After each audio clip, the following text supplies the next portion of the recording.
Hello மக்களே, எல்லாருமே மதுரை மாநாட்டில் தளபதி விஜய் என்ன பேசியிருக்காரு எல்லாருமே பார்ப்பீங்க. அதில் எம்ஜிஆரோட மாசான சாங்கை வந்து தளபதி அதில் பாடியிருப்பார். அந்த பாட்டோட பேர் என்ன, நான் ஆனேட்டாளுங்கிற சாங்கில் அந்த 2-3 வரிகளை வந்து அவர் பாடியிருப்பார். அதில் அந்த நான் ஆனேட்டாள் சாங்கை வந்து இருக்கிற எல்லா வரிகளுமே ரொம்ப ரொம்ப அழகாக இருக்கும். அதில் அவர் பாடின வரிகள் என்ன, எதிர்காலம் வரும் என் கடமை வரும் இந்த கூட்டத்தின் ஆட்டத்தை ஒழிப்பேன்னு இந்த பாட்டை பாடியிருக்காரு. அப்புறம் கொஞ்சம் ஒரு 2 லைன் சொல்லவும் செஞ்சிருப்பார். ஒரு தவறு செய்தால் அதை தெரிந்து செய்தால் தேவன் என்றால் விட மாட்டேன். அதில் லாஸ்ட்டுக்கு 2 வடை மட்டும் கொஞ்சம் லைட்டாக அவருக்கு ஏற்ற மாதிரி கொஞ்சம் ஆல்டர்னேட் பண்ணி பேசியிருப்பார். அது மாதிரி எம்ஜிஆரோட மாசை பற்றியும் இந்த மாநாட்டில் பேசியிருப்பார். எம்ஜிஆர்னால் சும்மா வாங்கிறத அவரே இந்த மாநாட்டில் சொல்லியிருப்பார்.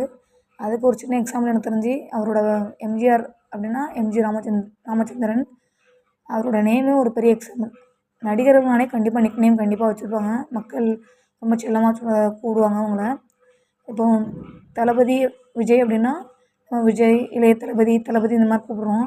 ஆனால் எம்ஜிஆருக்கான நிக் நேம் பார்க்கும்போது எம்ஜி ராமச்சந்திரன், அவரை எம்ஜிஆர்னு சொல்கிறாங்க, பொன்மன செம்மல்னு சொல்கிறாங்க, புரட்சி தலைவர்னு சொல்கிறாங்க, மக்கள் திலகம்னு சொல்கிறாங்க, கொடைவள்ளல்னு சொல்கிறாங்க, வாத்தியார்னு சொல்கிறாங்க, சின்னவர்னு சொல்கிறாங்க. இதை நான் கூகுளில் தான் பார்த்தேன். எனக்கு பார்க்குறதுக்கே ஒரு ஆக்டருக்கு இவ்வளோ பேர் இருக்குமான்னு நான் ரொம்பவே வியந்து பார்த்த விஷயம் தெரிஞ்சு. அதுக்கு காரணம் என்னென்னா, எனது எம்ஜிஆர் பற்றி இவ்வளோ நான் தேடுறேன்னா அதுக்கு காரணம்னா, விஜய் வந்து எம்ஜிஆரை பற்றி சொல்லியிருக்காரு அவரோட மாசுன்னு. டக்குன்னு கூகுளில் போய்ட்டு எம்ஜிஆரோட நிக் நேம் போடும்போது எனக்கு இவ்வளோ பேர் கிடச்சிச்சு. நீங்களும் அதை பாருங்கள்.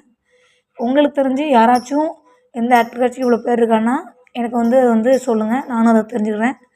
ஓகே மக்களே, பார்ப்போமா? பாய்.